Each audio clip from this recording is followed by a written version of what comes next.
1,000 tweets on Twitter. Watch the whole video to know how to do it and the right tools.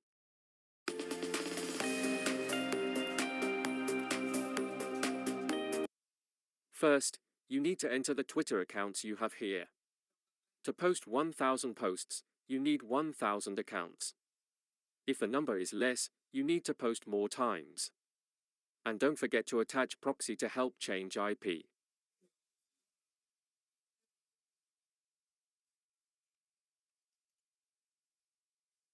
Next, you add content categories and add the article content you have.